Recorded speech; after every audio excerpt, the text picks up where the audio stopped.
Welcome, everybody on Facebook. Good morning. Thank you for joining us this morning. We're so glad to have you here with us. Get ready for some powerful word to come forward this morning. Make sure you not only hear what is going to be going forth this morning, but you catch it and put it into practice outside in this world. Amen. As we are in serious, serious times. Glory to God. Well, this morning, Jordan and I are going to be presenting to you something that we actually had done years back. Yeah, probably like what, 10 years ago, right? Yeah. Long time ago. Jordan just yee-hi, you know. I wasn't that little. Anyways, so Jordan and I came a while ago. Some of you probably will recall it. We did a teaching on the armor of God. Well, the Holy Spirit has really been impressing it again along in this time. You know, now more than ever, do we need to make sure that we have on the armor all the time, all the time. It's not just, you know, when we go to bed at night, we take the armor off, go to sleep, wake up in the morning, put it back on. No, we wear it all the time. So the armor of God is our spiritual defense against any attack of the enemy. And that's what we need to make sure that we're always having it on. It may be invisible, but it is very, very real. The armor of God is very real. And it's very visible in the realm of the Spirit. Exactly, very visible. And we understand fully what the armor is, and we need to realize that it provides solid protection against all of the enemy's onslaught. And like I just said a minute ago, our armor must be on at all times. Never, ever take it off. Mm-hmm. We eat, drink, sleep, try to swim in it. I don't know how that will go, but we'll see. All times, your armor needs to be on. Never take it off. So before we get into it, we'll read the scripture. So, no, we're not going to read the scripture? We're going to talk about Av first. Oh, that's right. Thank you. This is the month of Av. This is the month of Av. Yes, we were going to go there before we got to the armor. Asia got me so off going, She's I kind of ready just like, to go. I'm already past. All right, so yes, we have just entered into the month of Av. Tuesday night, actually. Tuesday night, yes. It was Rosh Chodesh. Yeah, and you know, we're gonna like Dad had preached to us a few months back about how we're gonna start to really focus back in on Rosh Chodesh and the new moons and everything that it meant. Because it's significant. One of the things that we'll be celebrating in the millennium. Exactly. It's one of those things that said it's for eternity. You're going to be from new moon to new moon. So if Abba considers it significant enough that you're going to be doing it for eternity, it must be significant enough for us to take account of and take note of. Exactly, definitely. So with Rosh Chodesh, we know that it's a time, you know, we have this 12 times a year. You know, each new month, it's an opportunity 12 times a year to anew, so to speak, to refresh and have like a new beginning and everything like that. But we just came into the month of Av. And I know most of us are very familiar with the month of Av. We have heard a lot about that month at times when we've gone to CUFI, and they've talked about the month of Av, because sometimes we've been at CUFI during the month of Av. So the month of Av is, you know, it's a month that is described from going from destruction to redemption, from a time of tragedy in the Jewish people's lives to a time of restoration in their lives. It was a time of sadness and pain to a time of joy and great victory. And Av is a very, very significant month. So just to go over some key things of things that have taken place in history through the month of Av that some people on Facebook might not be aware of. So we have in the month of Av when it started with the Jewish people, when the Jewish people left Egypt with Moses, and that whole thing of wandering through the wilderness and everything that they partook on that. And then we came to the time period of the destruction of both the temples, the first temple and the holy temple. The first one being from the Babylonians that took place in 423 BC. And then the second destruction of the temple happened by the Romans. And then we came to the Jews of Batar. And in that time period where the Jews of Batar were killed, and there were some 80,000, I didn't know this part, some 80,000 Roman soldiers that went in to do that. 80,000 Roman soldiers went in to kill the Jews of Batar. Men, women, children, all of them, just outright slaughtered them. 80,000 Roman soldiers. 1290, the Jews of England were expelled by King Edward. And then later on, in 1492, the Jews end up getting expelled out of Spain. All on the same day. All on the 9th of Av. This has all happened in one day, the 9th of Av. And the 9th of Av, you know, everybody pretty much knows, has heard about the 9th of Av. Tish B'Av, because in the Jewish world, it's a tragic day because so much took place on that day. And then we get into 1942. And in 1942 is it where the Jewish people were led from the Warsaw ghetto to the Treblinka concentration camp to be executed in the 9th of Av. All these events, this terror and pain and slaughter and anti-Semitism and all this stuff against the Jewish people all took place on one day in the 9th. And it was almost the day in which, in 2005, that was the day they picked for the expulsion of the Jewish communities from Gaza. They picked it. Obviously, Ariel Sharon at the time was not paying attention to the Jewish calendar. He would never have picked that. And once he realized it, they changed the date. But that's not a coincidence that this same day has marked pain, like she said, and destruction for the Jewish people throughout history. It's like that day was created a portal in that day, a portal in time that was a negative portal. Exactly. So we're going to realize that the 9th of Av, how significant that is to the Jewish people. You know, there's a day of mourning and a day of fasting. And to make sure that we have how do I say this? Kind of like a solemn awareness of all that happened. Everything the Jewish people have gone through over hundreds and hundreds and hundreds and hundreds of years, all on the same day. Yeah. And why? You know, they say Rosh Chodesh, you know, with the moon, something like, you know, it's the waxing and the waning of the moon. And the Jewish people take that as a symbol because even though the enemy tries to wax and wane them out, he can never distinguish their light. Right. Never distinguish their light. As soon as that moon seems like it's gone, it's rebirthed. Exactly. It's not truly gone, it's a rebirth. Exactly. And that is what has happened to the nation of Israel throughout its history. Just when they thought they had done away with them, just when they thought that they had the final solution to the Jewish problem, they came back stronger than before. Exactly. You know? So then, with being in the month of Av, and we had the 9th of Av, so then the Jewish people come to, and actually I hadn't known about this one until recently when I was studying out Av, the 15th of Av. And the Jewish people consider the 15th of Av to be one of the happiest days actually throughout the whole year. It's a time of celebration and stuff with everything that happened to the 9th of Av. Now we come to the 15th of Av, which is actually Tu B'Av. Tu B'Av. And it's, like I said, one of the happiest days in Jewish history. And it signifies, I said earlier, rebirth after destruction, and is a day of new beginnings. It's a day that marks love, rebirth, and future redemption. And interestingly, on this day, on the 15th of Av in Israel, and they probably still do it, right? They still do it. They still do it. In Jerusalem.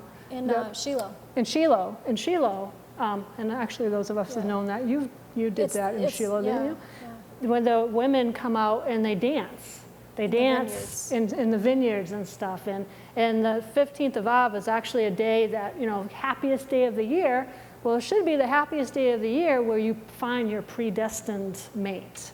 And that's what they take for as the 15th of Av. So they, so to speak, rewrite what happened on the 9th of Av with the 15th of Av to be like, okay, this is joy, this is happiness, we're going to dance. The women dance in the vineyards and stuff. And it's the joy that comes from repentance. Exactly. After the destruction, the people repented, they came back, and they experienced the joy.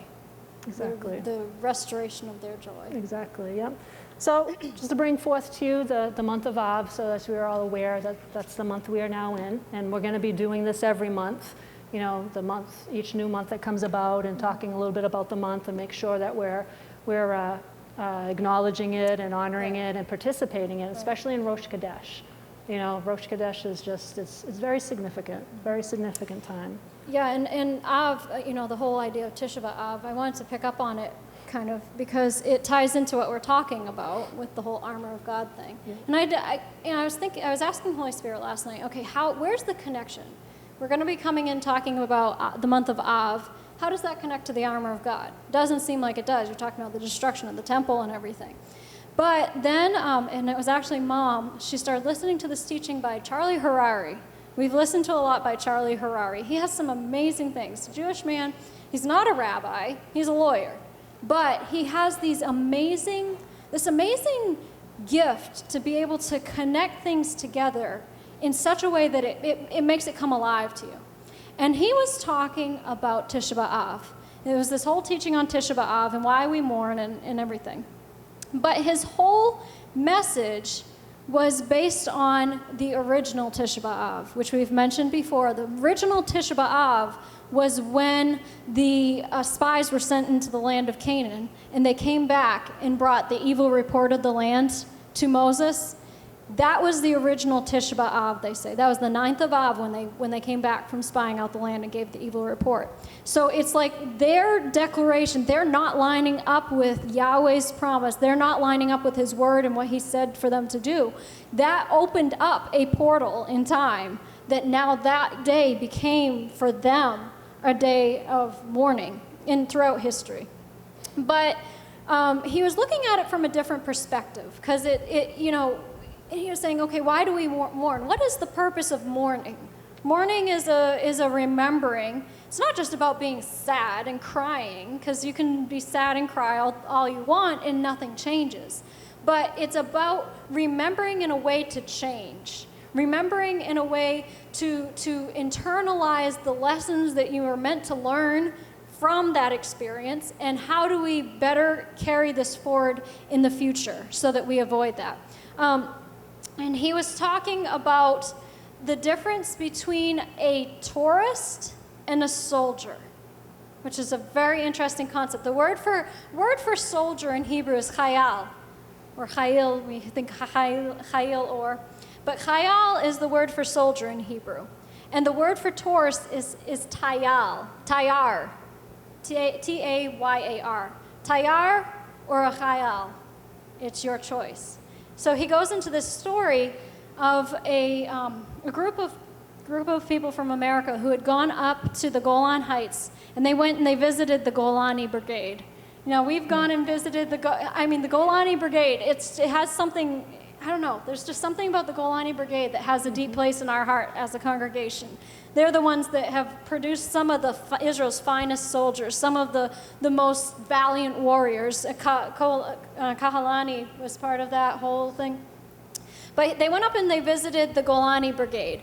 And, they're seeing the different missions that they've done. They were giving them like a tour of the base and everything.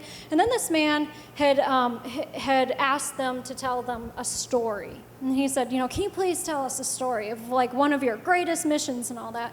And so finally the soldiers were like, okay.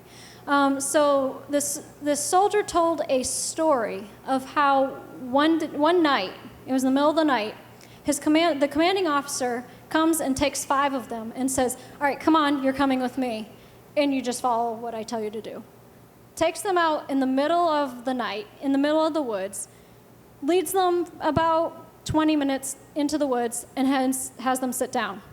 And they sat there for 30 minutes, an hour and a half, 2 hours. 2 hours they just sat in one place, waiting for him to tell them the next direction. Through 2.5 hours comes, it starts raining. Now it's freezing cold. It's pouring rain. It's miserable. And they're sitting here just waiting for him to make the motion for them to take the next step. So finally he moves his hand, they get up, they march again. Maybe another 20 minutes down the road through the woods. They sit down again. Another hour, 2 hours passes. And they're starting to think, what is this all about? Why are we out here? What is he having us do? And then he has them get up, starts moving. All of a sudden, there's a car that starts coming through the woods. There's like a path through the woods. Car starts coming. He says to them, go take the car. It was a terrorist car. They had no idea how many terrorists were in there. They had no idea what was the situation. They went, it was a man in the car. They take him. All of a sudden, another car pulls up. They load that guy into the car, and their mission is over. So the whole idea was he led them out there in the middle of nowhere, but he had a plan. The commander had the plan all along. He didn't tell them what the plan was. He didn't tell them, I'm going to have you sit here for 2 hours, and then we're going to do this, and then he didn't tell them. But they trusted him so much, they just followed what he said. And so that was the story he told them. It was one of their greatest missions, he said. So this man who asked for the story said, I mean, at one point did you feel like you were going to give up? To which the soldier gave a rather puzzled look and looked at him and said, I'm a soldier. This is what we do. And when you're a soldier, you're on a mission, you put every bit of your trust in the commander right in front of you. Like it never even occurred to him to think of giving up. He wasn't a tourist up there. He wasn't a civilian. He was a soldier. And it only mattered what his commander had told him to do. He said, you have complete confidence that the commander will get you to your mission. And every bit of our soul went to that commander. They were behind him 100% all the way because they knew he had the plan. So he was talking about that in relation to the 10 spies. He said, the 10 spies, when they were sent to the land, they were sent to go and see the land, but they went with the perspective of tourists in the land. They went to see what it looked like. They went to see, those cities are so great and strong, and I don't think we can take them. That wasn't why they were sent to the land. They weren't sent to the land to see if they could take it. They were sent to the land to see how they could take it. There's a difference, a big difference. If God had told them that was their mission, you're to go to that land. This is the land I'm giving to you. This is the land I gave to your forefathers, and you're going to go in and take possession of it. That should have been enough for them. The word of their commander should have been enough for them if they saw themselves as soldiers on a mission. They lost sight of their mission. Those 10 spies, without Joshua and Caleb. Joshua and Caleb kept their focus on the mission. But the rest of them walked in with a perspective of a tayar, not a chayal. They weren't thinking from a perspective of a warrior, of a soldier. And they lost their mission. By losing sight of their mission, by choosing, saying, I don't want, this is too great, this is too strong, they're looking at it as mere men. They're looking at it as any regular nation that didn't have God on their side. So you know what Yahweh's response was? I'm not going with you. He just backed off. He said, you want to be a regular nation? Fine, go ahead. The next day they start realizing, we made a mistake. Once his presence is gone from them, they realize what they had lost. So they say, okay, we're going to go up and take that land. We're going to go up. He says, I'm not going with you. You missed your chance. You lost your opportunity. You lost sight of the mission. I'm not going with you. Now you are like any regular nation. Any regular nation going up against all those giants in the land wouldn't have stood a chance. But if God was on their side, then nothing could stand against them. But because of the choice they made, they go up and they're defeated before Amalek. That was not God's choice. That was not his design for them. They lost sight of their mission, and they saw themselves as tourists in the land that they were supposed to go in and take possession of. Tourists don't take possession. And tourists don't always trust their tour guide. You see a group of tourists, it's not going to be 100% trust. Like, I'm going to trust you wherever you go, I'm going to follow. It might be, I don't know about this. This is kind of uncomfortable and all that. Soldiers trust their commander 100%. And that is what they were supposed to do. That is what, God's word should be enough. God tells you that you can do it.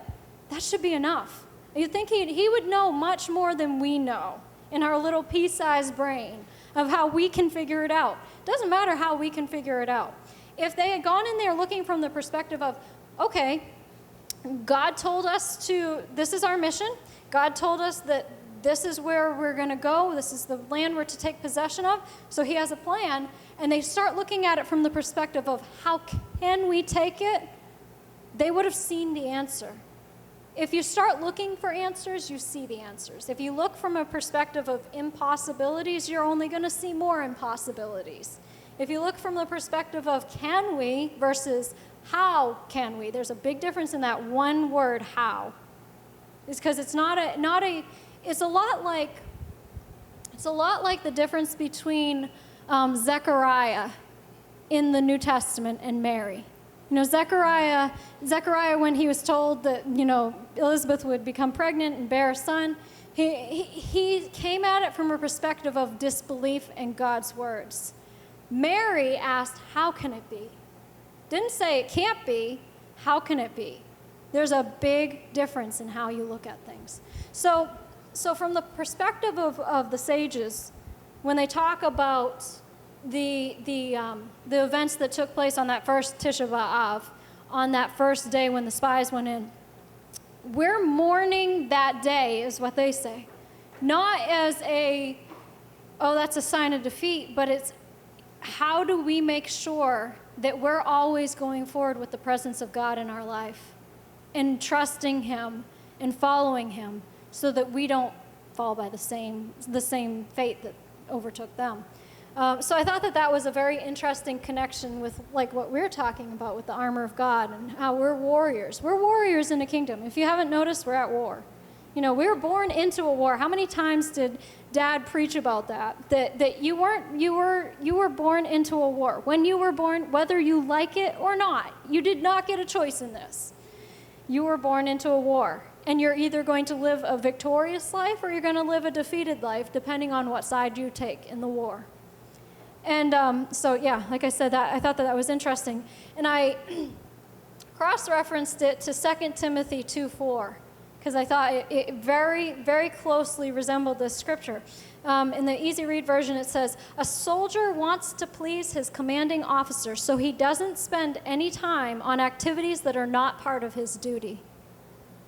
And Paul here, when he's writing to Timothy, is talking about us as soldiers in the army of God. We're not to be spending time on the civilian affairs of the world. We're not to be spending time getting caught up in what's going on, the low affairs of life. We need to always keep our perspective on the high things. We need to keep our perspective on the Word. The EXB version says, a soldier wants to please the enlisting or commanding officer, so no one serving in the army wastes time with, gets involved or entangled. See, there's that entanglement with everyday matters or civilian affairs. The ICB says a soldier wants to please his commanding officer, so he does not waste his time doing the things that most people do. We're not like most people. We're not just mere men. We're here as ambassadors on assignment. No one engaged in warfare entangles himself with the affairs of this life, that he may please him who enlisted him as a soldier. I thought this was interesting because the Orthodox Jewish Bible has a lot of the actual Hebrew words in it. This one says, no one on duty as a chayal, there's that word, as a chayal gets entangled with the everyday secular affairs of inactive duty. If you're a chayal, if you're a warrior, a soldier, you don't get entangled with what everybody else is getting entangled with. And even if the majority says it can't be done, if God says it can be done and you're a soldier in His army, then it's your mission to see that it is done. It is your mission to see that His kingdom is established here and now. That is our mission as believers and as His children. And that applies to every area of life, which is why, there's so many people who look at us, and we've gotten comments from different people from it, like, why are you so political? Why does this church get into politics so much? And it's because we are a word people. Amen? We're a word people. If we call ourselves word people, the word applies to every area of our life, not just the areas we pick and choose for it to apply to. If we call ourselves word people, then we don't have a right. We're soldiers. We're chayal. We're soldiers in the army of the Lord. We don't have a right to our own opinions. Like Dad did that whole teaching on the ambassadors. An ambassador doesn't have a right. They might not like President Trump. They might not be able to stand him. But if they're an ambassador, their only assignment is to represent him. Doesn't have anything to do with whether they like him or not. Likewise with us. If we're soldiers in His army, we do not have a right to our own opinion, whether it be about politics, whether it be about whatever the things are that are going on in the world around us, we don't have a right to our own opinions about things. We only have the right to reflect what the Word says. We're called to be billboards. We're called to be representing Him. And that's one of the things that they say was the biggest sin that the Israelites committed in the wilderness, was that they were not displaying Him in truth to the people of the world. You know, they came out of Egypt. Why were they in Egypt in the first place? When Charlie was talking about this, and when you think of it, God didn't have to take them out of Egypt the way He did. He could have, when you think of the different plagues that came on the land of Egypt, there was a plague of darkness, but there was light in the land of Goshen. He very easily could have snuck them out while nobody else can see anything and said, I'm just taking my people out. And they could have just walked out of Egypt without anybody knowing it. But He didn't choose to do that. And you might say, okay, why didn't He choose to do that? That would have been a lot easier, you know, rather than, I'm going to take you out, and now Pharaoh's army is going to chase you all the way to the Red Sea, and then I'm going to split the sea. Why such a fanfare over it? Why did He choose to do it that way? For them? No. It was for those who were looking at it. Because the nations, all the nations of the world around there, heard of what He did. What does Rahab say when the spies came in? He said, we have heard the report of what your God did for you. It spread like wildfire through that area.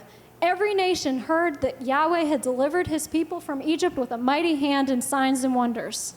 It was so that they could be introduced to who Yahweh was. Pharaoh didn't even know who Yahweh was. When Moses goes before him, he says, you know, I am has sent me, Yahweh has sent me. So who is Yahweh? I've never heard of Him. I mean, Egypt had many gods, but they had never been introduced to Yahweh, and what an introduction they got. You know, it would have been a little easier if they had just lined up with Him in the first place. But anyways, it was so that the nations could see. Anything that we do, we have a world around us that is always watching us. And you might think nobody's watching you, but there are people who are watching you. And you know, while they might seem to criticize us, and while they might seem to hate us, secretly inside they're hoping we're right. Secretly inside they're wanting us to be the ones who have the answers, the ones who know the way to go. They're hoping somewhere inside them that it's real what we say. So we have a duty to be accurately representing Him, to accurately display Him. You know, even in the little things in our life, what are we looking like when we're at work? What is our face reflecting? Are we happy, or are we looking just like the depressed people in the world around us? Are we living our lives in such a way that it makes them want to come to Him, or are they going to look at us and say, well, you're just like us. What do you have that's any better? So the greatest sin that the Israelites in the desert had was that they did not display His power. They doubted Him, and wasn't just a personal doubt in His ability, but it ended up reflecting badly on Him. And, you know, his first reaction was, I'm going to wipe them out, and I'm going to start over with you, Moses. But what did Moses say to him? He said, but then the nations will hear, okay, Yahweh brought them out, but He wasn't big enough to bring them into the land, so He killed them in the desert. Everything was about God's reputation. When you're a people of God, His reputation is on the line. He's staking His reputation on us. That is not something that we need to be taking lightly. We need to take that very seriously. Being a Christian is not just a name. It's not just a title. It's an action. Being a Christian means we're like the Christ. We're like Yeshua. We're like the Messiah. We may be the only Yeshua that they get to meet out in that world. And this is the whole message of Tisha B'Av. Why was it that became a wrong portal in time? Because they didn't display His power. They didn't take their place in the mission that He had given them. They didn't take that seriously, and they didn't embrace it. They rejected the mission. So it became a time when they released in their future almost that this is going to be a costly mistake. So That's all I got right now. That's all? That was good. Hallelujah.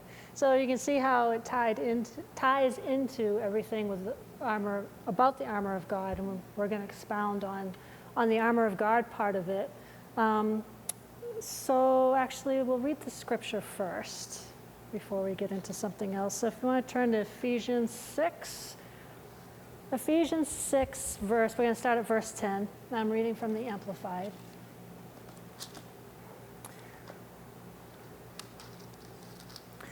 In conclusion, be strong in the Lord. Be empowered through your union with Him. Draw your strength from Him, that strength which His boundless might provides.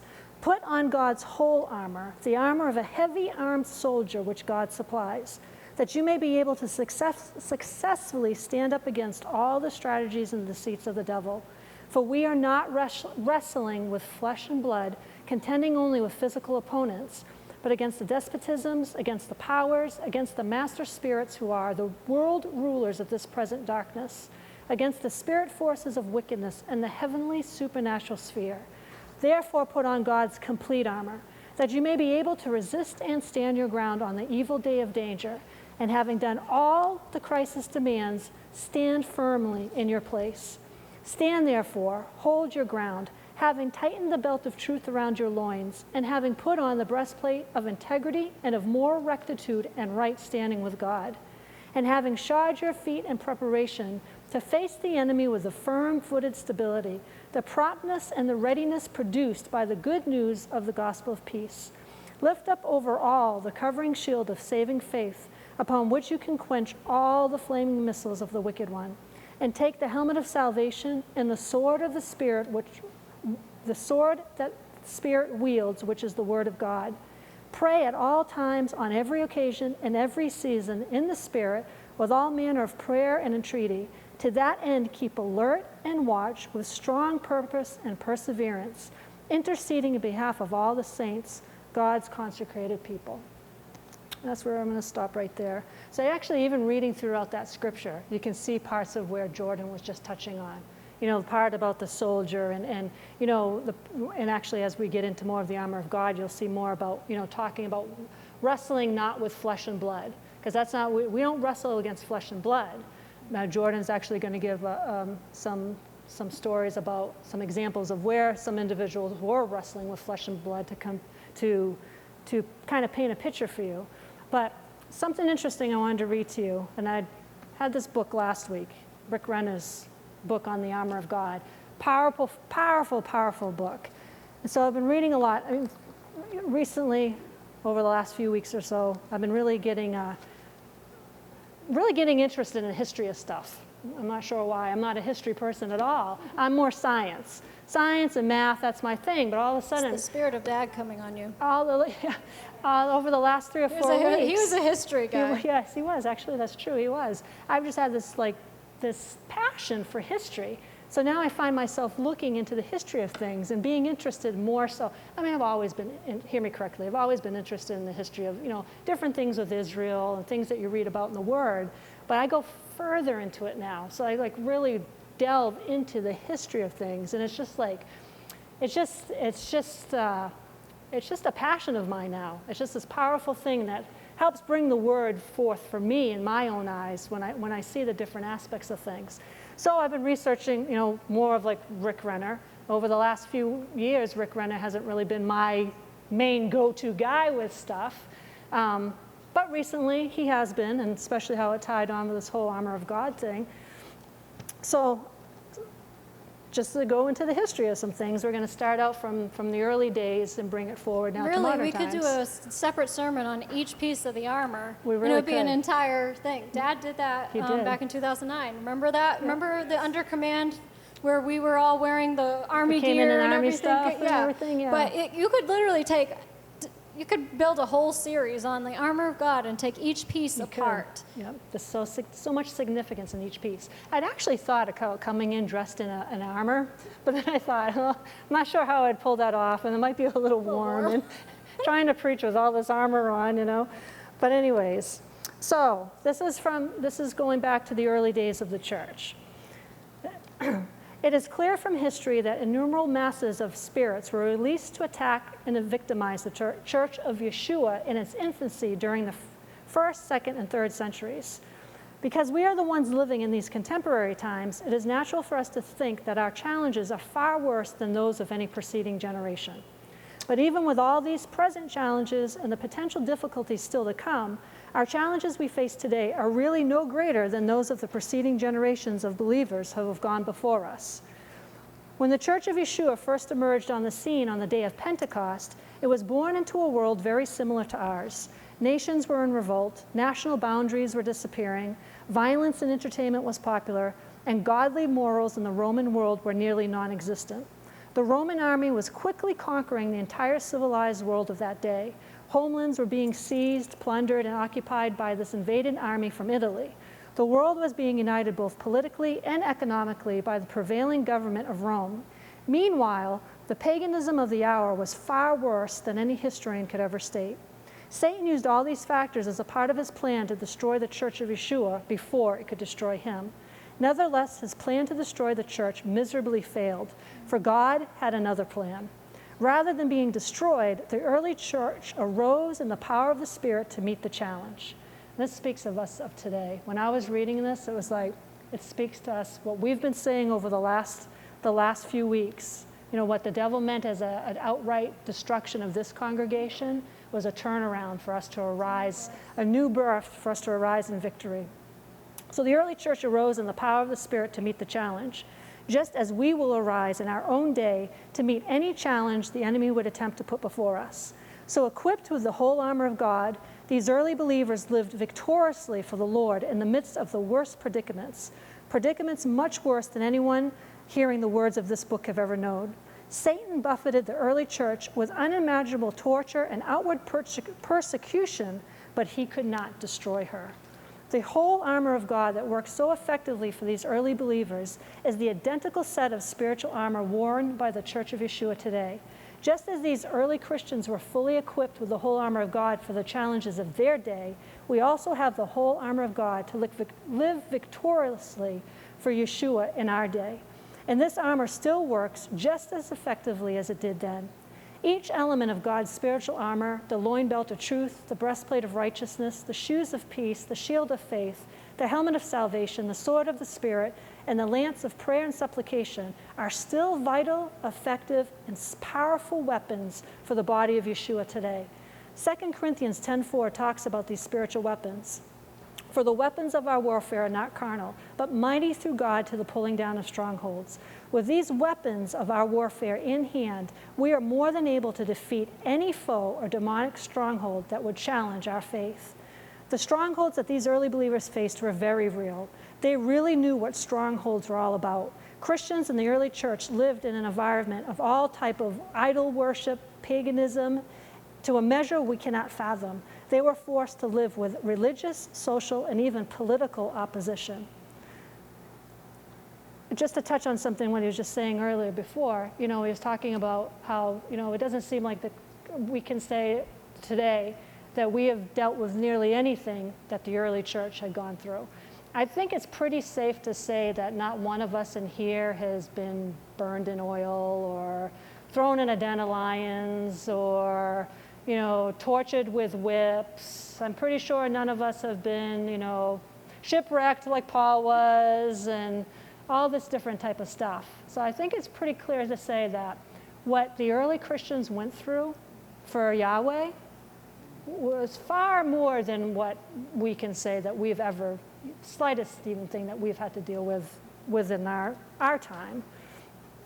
So Satan tried to destroy the Church of Yeshua at its inception, and it is certain that he will try to attack and victimize the church as we approach the coming of the Lord. The devil knows that if he is going to do damage to the plan of God, this is his last opportunity, and he must do his damage quickly. It is emphatically clear that the early church, just like the modern church today, had to contend with many demonic attacks. But just as the early church arose in the power of the Spirit to meet the challenge, we will also conquer the world around us as we go forth, equipped with the whole armor of God, to live victoriously for Yeshua in these last days. As the Apostle John told us, for whatsoever is born of God overcomes the world. And this is the victory that overcomes the world, even our faith. So like I was just saying, the spiritual condition of the world cannot possibly be any worse today it was back then. Have any of your friends been burned at the stake recently? No, I don't think I've gone to a stake burning ceremony recently. Have you seen any of your Christian friends eaten by hungry beasts? No, can't say any of that has happened recently. Have you been imprisoned for your faith? Now that is something that has been happening increasingly around this world. We haven't seen it yet. Well, we've seen it in small demonstrations in this country of pastors being arrested for their faith. But we haven't seen it on a vast scale of people being imprisoned for their faith like back in these days, or even what we're seeing now and have been seeing over in other countries, over in other parts of the world, in the Middle East, big time. You know, there's commitment of a Christian. It's And not there's just a Christians club that live, they've joined. exactly. You know, in America, it's like, oh, you know, it can be, what do you call it, glorified and made it look glamorous and stuff. Oh, we're a part of the, you know, Yahweh Christian Social Club, you know. I'm not talking us. Right. Not talking us at all. But I'm talking of the churches that are like that in this country. Okay, it's more of a social scene. It's more of a being a, what do you call it, a social butterfly. You know, travel from here to here and here, and you just get all the social stuff in. Meanwhile, as we have true, committed Christians who know who they are and who they serve, and who are bold and courageous in other parts of the world, and especially the Middle East, where they're being persecuted every single day. And when I say persecuted, it's not like us walking down the street and someone says, oh, you're one of those Jesus freaks, Yeshua freaks, or you're whatever, okay? You know what? Somebody says that to you, and it causes you to melt like a snowflake, okay? You got serious challenges. Because that's not what's happening to these Christians over in the other countries. They're losing their lives for it. All right, they have to be in hiding and run and hide and all this different stuff. You know, I just read something, I don't know if I read it or if somebody was sharing this with me, but we were having a conversation the other day about Christians in China. Was it you that we were talking about this? I don't know. So I was having a conversation about the Christians in China, and they were talking, it all got sparked about because of COVID and what's happening with COVID, and now all of a sudden, you know, COVID is on a surge again, blah, blah, blah, blah. And all this stuff that was happening in China. Well, because of stuff with COVID happening in China, the Chinese government just came forward with more rules, so to speak, against the Christian church, where they now have made their Bibles illegal. I think it was one of them, taking their Bibles away from them. It's going backward. It's going back to the early days. Took their Bibles away from them. They're not allowing them to no longer meet in their churches like they were before. Okay, it was starting to become open, and they were meeting in open places and stuff like that. Now government officials are starting to go in and closing down the churches and arresting people that are trying to gather, even just for Chinese people to go to someone's home and gather in their home just to talk about the word. They're coming against that now. They're not allowing that. So there's this whole thing going forward where now a lot of the Chinese people Churches move back underground. They're going back down to the underground church, but it's not stopping them. No, it's actually spreading more and more. It is. I heard a quote from one individual who was involved in all of this and had to take him and his family and go into this underground church, and he was saying that, you know, it's not going to stop us. No. It's even more going to make us get our Bibles and get the Bibles out to people. It's going to make us more so not be silent, but talk more to the people out there. And it was just, you know, these amazing things that are taking place around this nation, around this world, and we're starting to see little trickles of it try to infiltrate in this country. That's one of the reasons for all you people out there that ask those questions, why we get political. Yeah, because if we don't stand between it, that's going to happen here.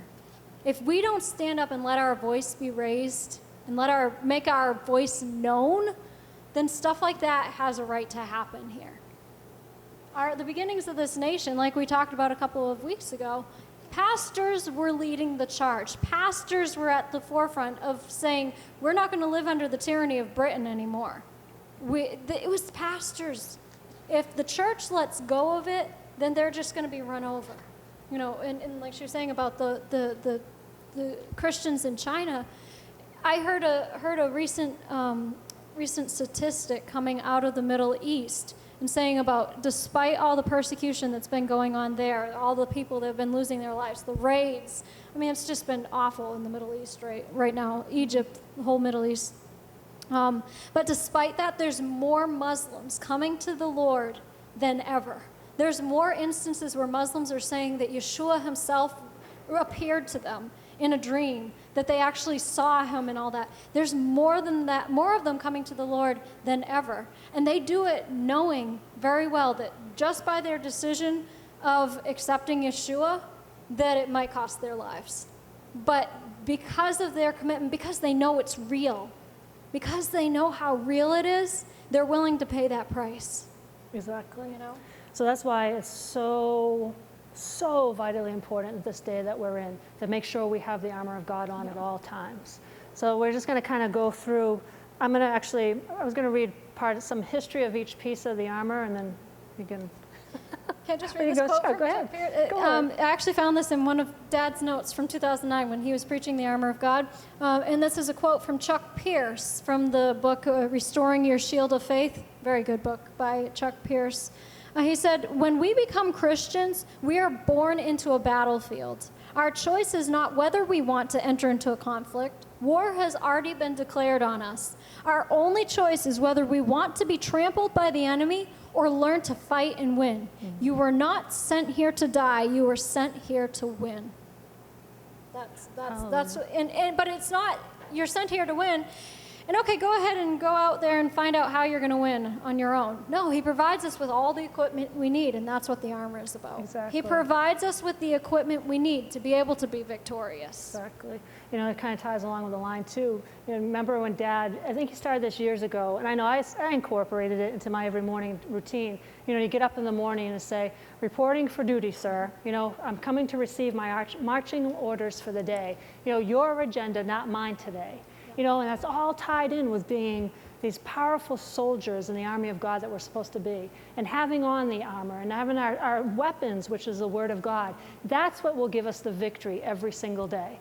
That's what will keep us from opening doors. Actually, I have something I'm going to read after to end with about no open doors in our lives. But the armor of God is a key component to making sure we don't open any doors in our lives. But I'm just going to kind of go, like I said, you know, history thing. So it's kind of turned into a little bit of a history class type of thing. So I'm just going to read a little bit about the history of each part of the armor, because each part of the armor plays a vital role in the whole outfit of the armor. Each part is vitally important.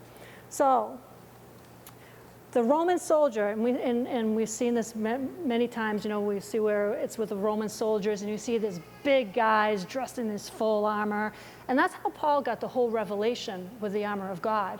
When he was chained up and in prison, and he was waiting for his trial to come, he had a Roman soldier that was assigned to him, and this Roman soldier sat with him all the time.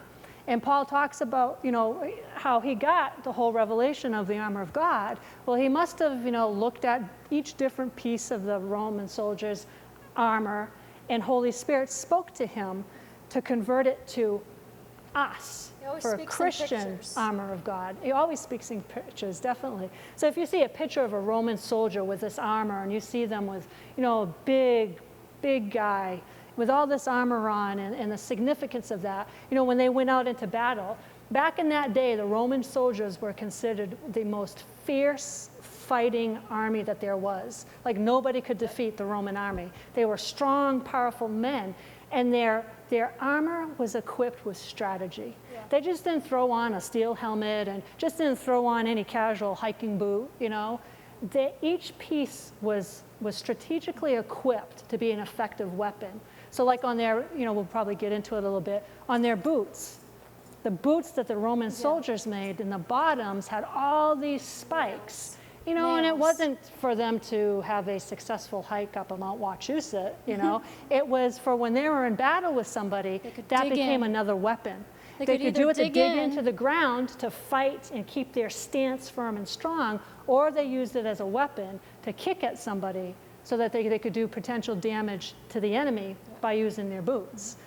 Another So- interesting thing to note is that it says, put on the full armor of God. This isn't just natural armor, it's God's armor. So when you're dressed in the armor of God, to the enemy, he sees you coming in God's armor. How does he know who it is? How does he know whether it's God or you? It's God's armor. You're in God's armor. To the enemy, it's terrifying. Exactly. All right, so the Roman soldier of New Testament times wore all 7 pieces of this armor. These pieces of weaponry, which include both offensive and defensive armor, can still be found in our museums today.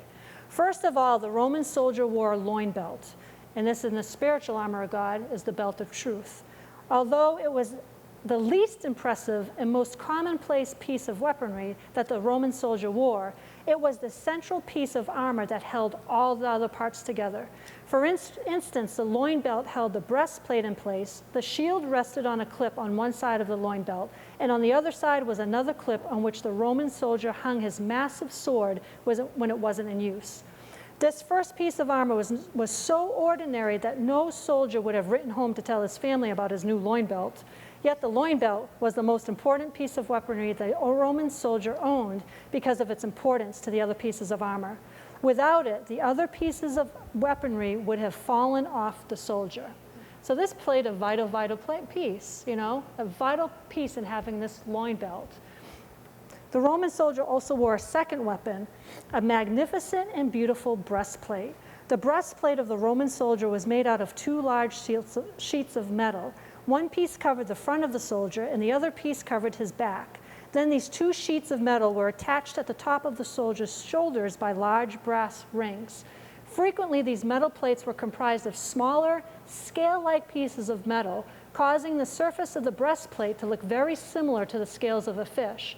Later on, the breastplate was most often referred to as a coat of mail. This heavy piece of weaponry began at the bottom of the neck and extended down past the waist to the knees. From the waist to the knees, it took on the resemblance of a skirt. The breastplate was by far the heaviest piece of equipment that the Roman soldier owned. Depending upon the physical stature of the soldier, the piece of equipment could weigh in excess of 40 pounds. In 1 Samuel 17:5, we are told that Goliath's breastplate weighed 5,000 shekels of brass, or the equivalent of 125 pounds. Wow. So that was Goliath. Okay, you imagine 125 pounds. So I don't know, I guess for me in that equivalent, I don't know. My breastplate would be, way more than you probably. But can you imagine even having like a 20-pound breastplate on you, a 30-pound breastplate? Just that. We're not counting the helmet and everything else that came with heavy. it. Very interesting, heavy. Interesting, because these 2 pieces of armor that she's talking about, the belt being the most important foundational piece. What is the belt in this passage? It's the truth. The Word of God. His Word is truth. That's the foundation upon which everything else rests. If the Word is your foundation, it holds everything else together. Everything is held together by the word of His power. And then the breastplate of righteousness is being the heaviest piece of armor. We are carrying His righteousness. And that is our main defense against the enemy, is that breastplate, His righteousness that He clothes us with. Exactly. You know? Right. So like with a belt of truth, what is God's word? God's word is truth. Mm-hmm. And truth overrides all things. It does. Truth always trumps facts. It does. So you have the belt of truth, you have the belt of the truth of God's word around you. You're secure. You're protected, you're secure, you're firm-footed. Anything that tries to come your way, the truth overrides that. That's right. And then with the breastplate, when you think of it, you're wearing the breastplate in the front. What is the breastplate protecting? Heart. It's protecting your heart. Yep. One of your most vital organs is your heart. And what does the word say? Guard your Guard heart. your heart guard your heart. So having on this breastplate is guarding your heart from whatever, any onslaught of the enemy, any attacks, anything like that. So, in addition to this beautiful coat, the Roman soldier also wore a third weapon, a pair of very dangerous shoes. These shoes were not like the Roman sandals that people wear today, which are merely a flimsy little piece of twine wrapped around the heel and the toe. The shoes that the Roman soldier wore were primarily made of two pieces of metal. The first piece of the Roman shoe was called a greave. This was a piece of bronze or brass that had been wrapped around the soldier's lower legs. Beginning right at the top of the knee, it extended down past the calf of the leg and rested on top of the foot. Because this tube-like piece of metal covered the lower leg of the soldier, the Roman soldier's shoes looked like boots that were made of brass. In addition, the top, sides, and bottom of the foot were encased in a very thick piece of metal. So just imagine this. So not only, imagine you're Goliath, all right? So you have the, 125 pound, they said? 125 pound shield on. Now you've got these massive shoes made out of bronze and metal, and those have to weigh a pretty penny, Now you think of why David, when he was going to face Goliath, he tried wearing Saul's armor and said, I can't move in this. This is too heavy. If you're not trained with that weapon, with that armor on, it's going to be very difficult for you to even move, never mind try to fight an enemy that's coming against you. Exactly. So on the bottom, the Roman soldier's shoes were affixed with extremely dangerous spikes. The spikes on the bottom of the civilian soldier's shoes were approximately 1 inch long. If, however, the soldier was involved in active combat, the spikes on the bottom of his shoes could be between 1 and 3 inches long. So that's pretty good, 3 inches? That's pretty good spike on the bottom of those shoes. These shoes, which Paul amazingly calls shoes of peace in Ephesians 6:15, were intended to be harmful shoes. The Roman soldier also carried a fourth important weapon, a large oblong shield. Remember when Mom used to say to us all the time, shields up, all the time, right? Shields up. And interesting with the shoes that they're these deadly shoes that are weapons, but they're called shoes of peace. That seems like it's kind of an oxymoron that you have these weapons, but they're shoes of peace. It's because we're not truly understanding the word peace. Peace doesn't mean, everything's just lovely and lovable and I'm resting in green pastures. It's not that. Peace, shalom, nothing missing, nothing broken. This is the security. This is how you hold your grip on that security. Exactly. Your shoes, you think those nails, it's giving you grip. It's giving you the ability to not slide backwards. It's giving you the ability to take the terrain and take back what the enemy has stolen from you. Exactly. And establish that kingdom of shalom in our lives. Right. And so what does it say in Ephesians? Because it says about the gospel of peace. That's right. It talks about how you're wearing the shoes of peace, but it's the gospel of peace. So what are we supposed to be doing as sons and daughters of the Most High God? We're supposed to be speaking the gospel of peace, the word of peace to those outside in this world. So we have on these shoes, and it all centers around, if you see how each piece centers around back to protection, because the word of God is our protection. It's our ultimate source for everything, but it comes down to it, it's our protection. It's our protection as we're carrying out his mission. You see, again, goes back to that. As we're carrying out his mission, this is what's protecting us along the way. So the Roman soldier also carried a fourth important weapon, a large oblong shield. This massive shield was made of multiple layers of animal hide that were tightly woven together and then framed along the edges by a strong piece of metal or wood. The fifth weapon that the Roman soldier wore was his helmet, this all-important piece of armor which protected the soldier from receiving a fatal blow to the head, sometimes weighed 15 pounds or more. So start to gather a picture of the weight that was on this. You got, Goliath. You got a 125-pound shield.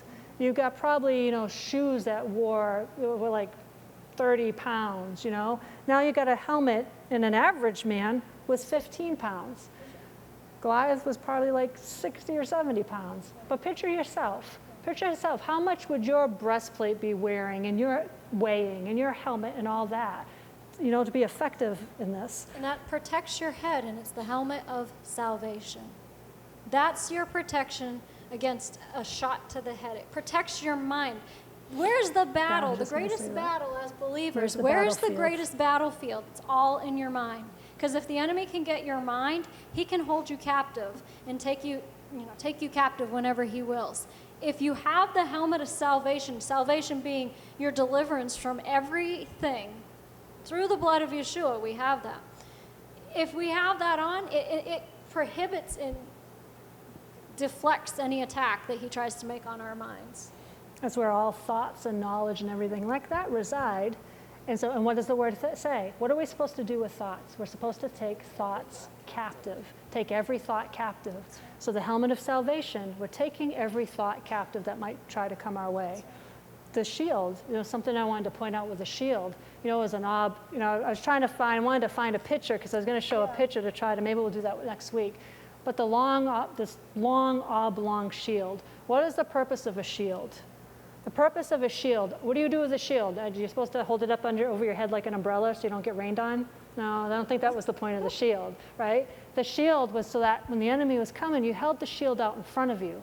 And all the darts and the sword bounced off that shield. It couldn't penetrate through that shield. Now, if you were going somewhere as a group, the shield could become a testudo. Yes. Remember when we talked about the testudo? When as one, they would form this like movable tank, like it's a tank of men. But some would be holding the shields out in front of them, and some would be holding it above their heads. They're surrounded on all sides. It's a testudo. It's something that prevents the enemy from being able to get in from any side. It's interesting because I just saw a picture, in the animal kingdom, how the animal kingdom, different species, how they protect their own. And very, very similar, very interesting with elephants. There was a whole story where they had they were out in Africa or something like that, and there was all the adult elephants. And all the adult elephants had formed a circle. It was a complete circle, and they knew something was in the middle. And the elephants were just walking along like this with whatever was in the middle. Well, what was in the middle was a baby elephant. And they were protecting the baby elephant because not too far off was a pride of lions. But a pride of lions is not going to mess with these big mammoth bull elephants and mama elephants. Mama elephants are probably nastier than the male elephants. But what does it say? He surrounds us with his favor as with a shield. Exactly. He surrounds us. It's not just the shield in front of us. He's surrounding us all on all sides with his favor, his protection, as with a shield. So then, whereas the breastplate was the most beautiful piece of weaponry the Roman soldier possessed, the helmet was the most noticeable. It would have been very difficult to pass by a Roman soldier without noticing his helmet. The sixth weapon of the Roman soldier was his sword. Although there were many kinds of swords during that time in history, the sword that the Roman soldier carried was a very heavy, broad, and massive sword specifically designed for jabbing away at an adversary or foe. So what do we know about the sword? What does Ephesians say about the sword of the Spirit? And what is that? The sword is the Word of God. It all comes back to the Word. So we're focusing on the armor of God spiritually. What Ephesians says the armor of God is for us. Wearing the helmet of salvation, having on the breastplate of righteousness, the belt of truth, the gospel of peace, carrying that sword, the shield of faith, it all ties down with a complete package of protection against any onslaught of the enemy. And that's why it's so important, like I was saying before, in these days that we've come into. We're in the days of COVID.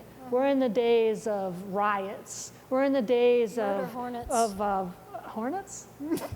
We're in the days murder hornets. Huh? The murder hornets that they said were coming. We're in the days of one race fighting against another race. Who would have thought?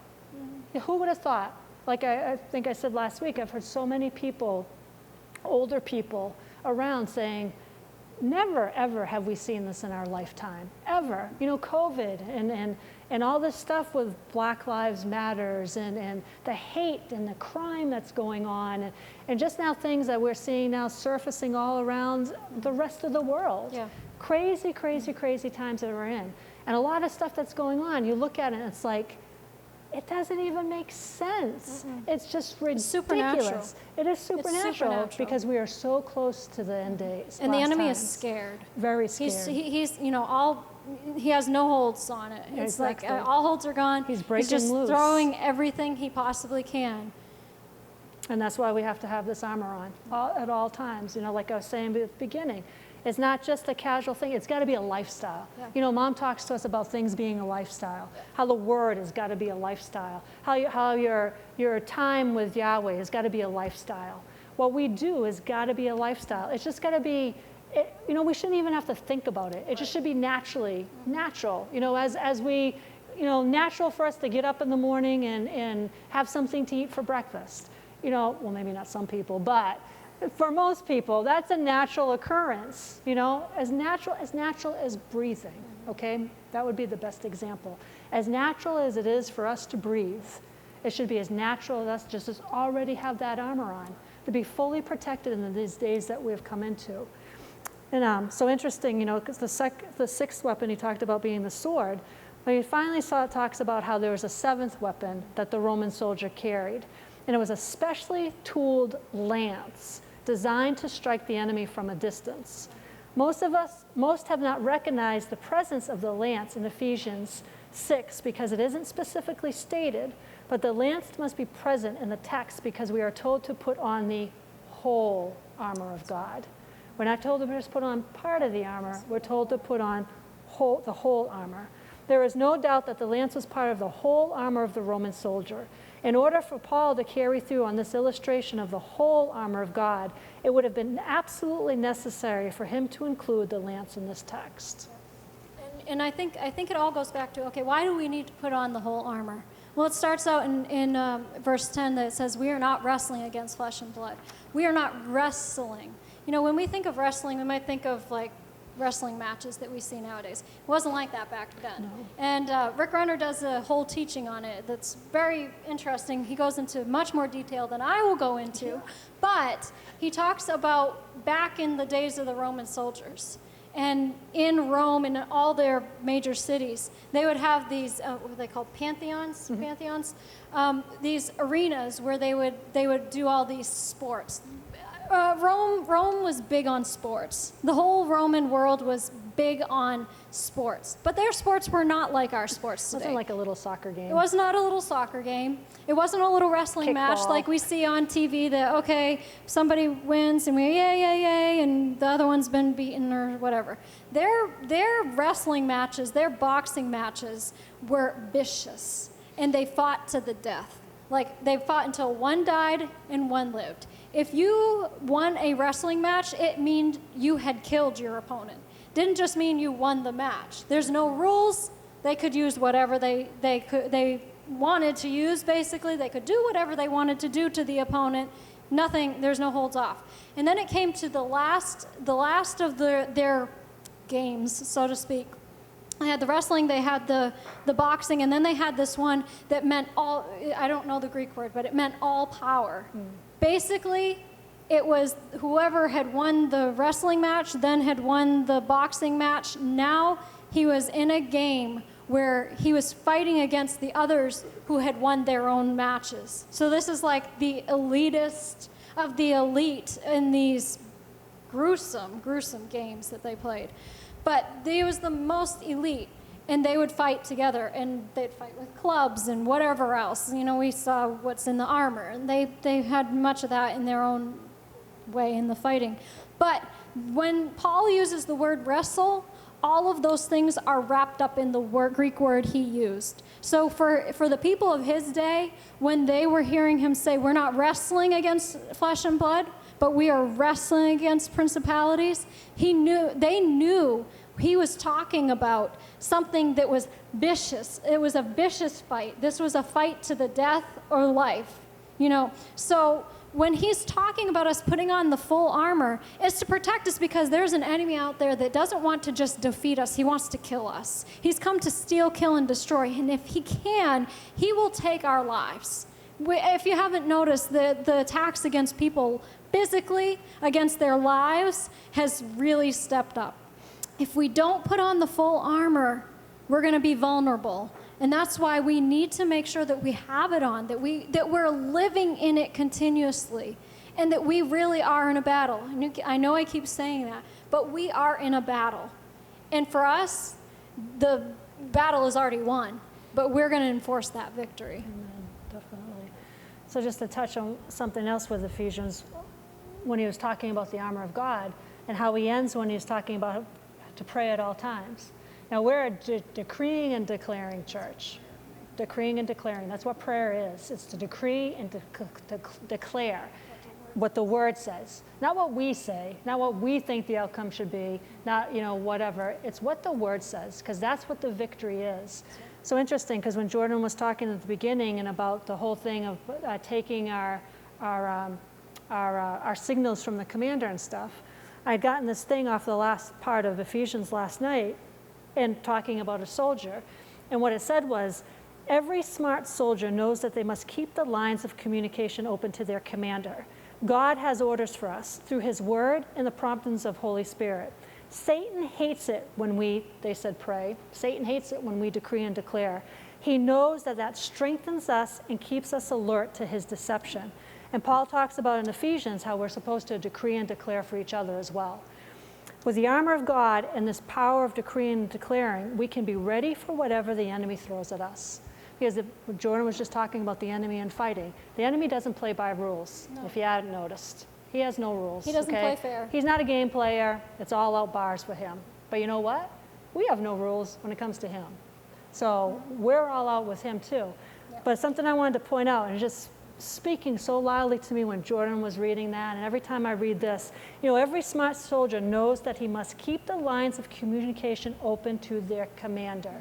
They must keep the lines of the mission that is brought from their commander. Right. When she was talking earlier about, what, so to speak, what the commander says goes. Your 100% trust is in the commander. Like in the Army situation, they had to have trust in that one individual. Yeah. They had to trust him so much that he knew that he was going to successfully bring him into the mission, bring him through the mission, and bring him out of the mission in victory. Yeah. And it just, I don't know about you, but for me, every time I hear something like that, it's Yahweh. It's Yahweh yelling loudly at me. Yeah. That's the sight. That's the fragrance. That's the flavor of not only who Yahweh is to us, our commander, but who the commander of this congregation is now. Mm-hmm. Mom. That's right. Okay, 100%, and I can speak to myself personally. I can't speak for all of you on this behalf, but I can know that I can for myself. I know that I know 100% trust in Mom. Mom's not going to tell me to do something or go this way, go that way, do this, do that, don't eat that, eat that. She's not telling me that just because she feels like telling me it, because she has nothing better to do.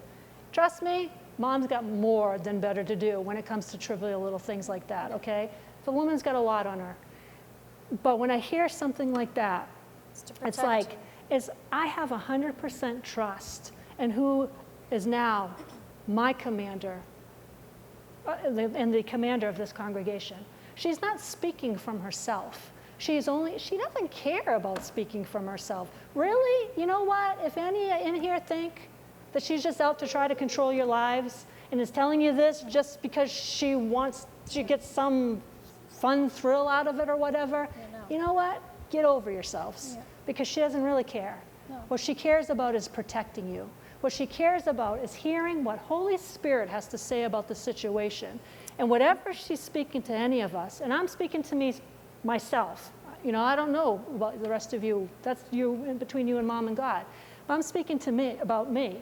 When she's speaking to me something, it's not ever Mom in her flesh. Holy Spirit. It's not ever Mom in her person. It's not ever Mom because she thinks whatever. She has her opinion. Mom never ever speaks out of opinions, okay? Mom speaks solely, strictly, 100% from this word right here. What she hears the Most High God tell her about you concerning a certain situation. Really? Ultimately, I could be safe enough and bold enough to say this. Probably most of the time, she just like to think to herself, fine, have at it.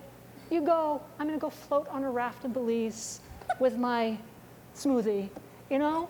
But she doesn't, okay? She doesn't. Because she wants to see us Because she succeed. wants us to succeed. Just as it was in Dad. You guys got to get it. The passion that was in Dad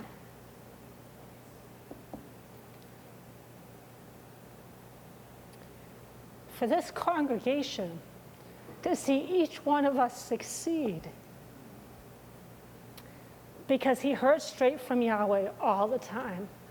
And it was because of his Dad's intense love and passion for us. That is what is in Mom. That's the only reason why she does or says what she does and says to us. It's because all she cares about is you guys succeeding. She doesn't care about whatever else. You know what? Fine. Go off in your flesh. She cares about that because she doesn't want to see you fall off the cliff. She does what she does so that not one of us in this room will be a casualty. And we have got to get a hold of that. We have got to get a hold of, enough's enough. And even in this time when this woman is so strong, walking through what she just walked through, and still having to deal, and forgive me, Mom, if I'm out of line, but still having to deal with really junk from people when we should be so much far past this. So much far past it. Okay, but you have got to understand her heart. You've got to see the heart in this woman. All she cares about until the day she leaves this earth is each one of us succeeding. Each one of us fulfilling the call that God birthed on our lives in this congregation. Not one of us sitting in here in this room right now, or out in the rest of this building, probably Jesse and Asia and Tim and Tiffany, and who else is out there? Forgive me if I forget anybody. Not one of us that is in this building right now is here by accident. We were called to this place for a purpose for such a time as this. And we were called under these shepherds, under Mom and Dad. And it still includes Dad, because Dad is so speaking loudly still to us. But Mom is the physical representation of that right now. We have got to get over ourselves. We have got to get out of our flesh. We have got to get out of this is doing our own thing. We have got to get out of, well, you just want to control my life. And you know what? No. I don't know how many times I've already said it, but no. She does not care about controlling our lives. All she cares about is us not getting eaten by the enemy. Because many of us, if it wasn't for her, would have been eaten by the enemy a long time ago. Long, long time ago. But you know what? Enough's enough. See our commander for who she is. See our commander from she has been sent straight from the throne room of heaven. Her whole purpose for being birthed on this earth was for such a time as this, for us, for this congregation, for anybody that comes into that woman's life. There's a reason for it. There is no accidents, no coincidences. You hear her say that all the time. And we've got to get it. We've got to get it. If we're going to be successful in this thing, and you know what? She has said it, but she's not going to do it alone. She has said, if I have to fight alone, I will. But you know what? She's not. Because I know I'm going to be there with her.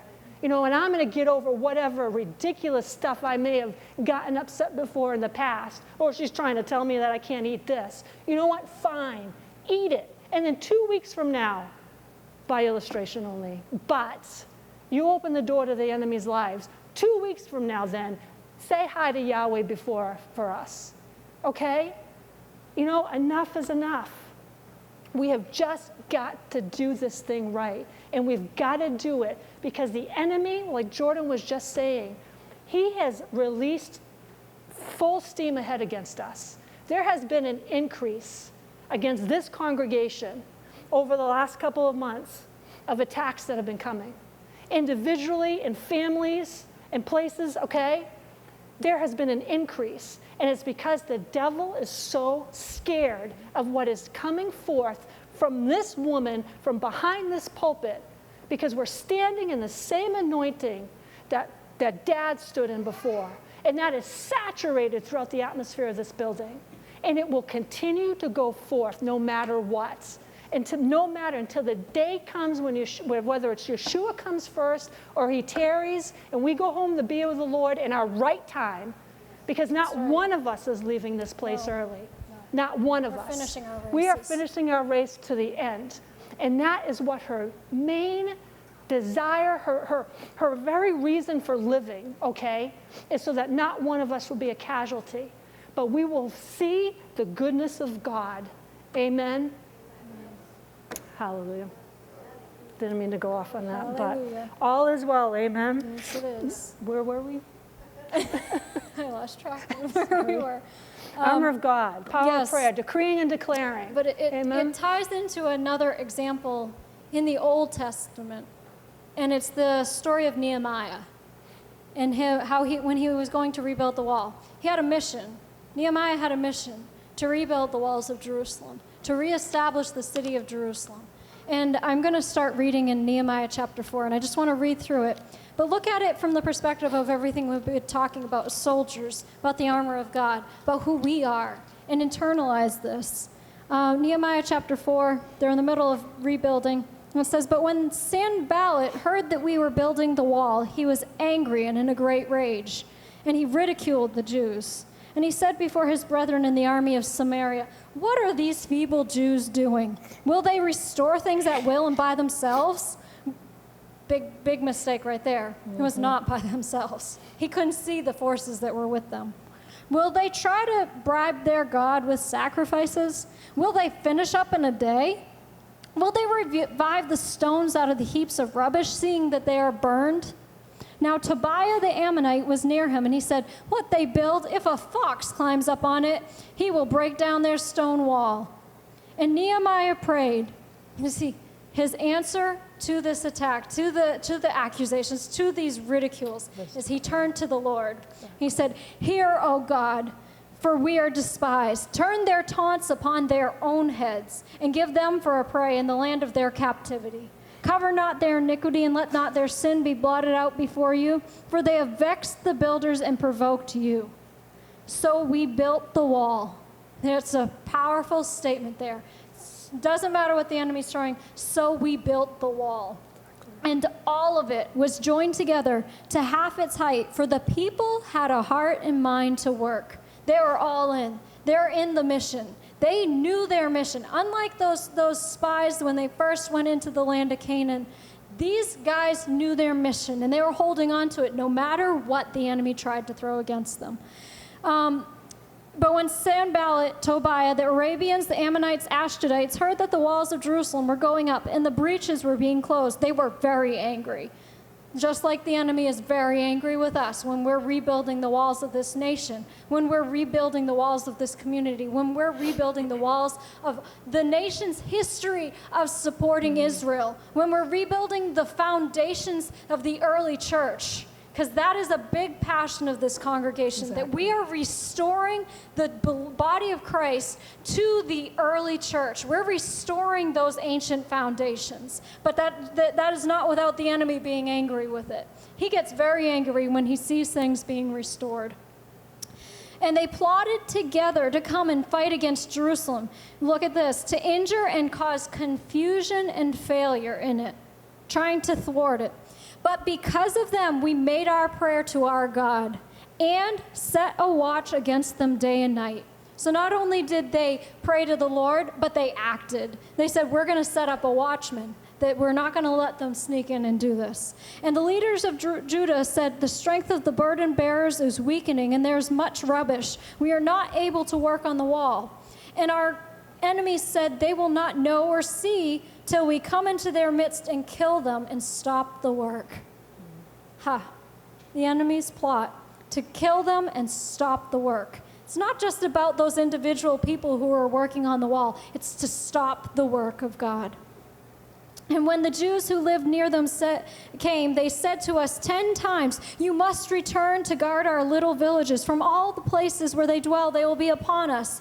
So I set armed men behind the wall. Armed men. They were armed. In the places where it was least protected. I even thus used the people as families with their swords, spears, and bows. You getting the picture? The armor of God. I looked them over and rose up and said to the nobles and officials and the other people, do not be afraid of the enemy. Fear not. Again, key. Do not be afraid of the enemy. Why? Earnestly remember Yahweh and imprint him on your minds. That's your focus, great and terrible, and take from him courage to fight for your brethren, your sons, your daughters, your wives, and your homes. He's saying, don't give up. Just keep pushing ahead. And when our enemies heard that their plot was known to us and that God had frustrated their purpose, hidden things exposed, he's revealing to them what their plot was. And when our enemies heard that God had frustrated their purposes, we all returned to the wall, everyone to his work. And from that time forth, half of my servants worked at the task, and the other half held the spears, shields, bows, and coats of mail. And the leaders stood behind all the house of Judah. This is a warring operation. They're not just building the wall, they're warring to build it.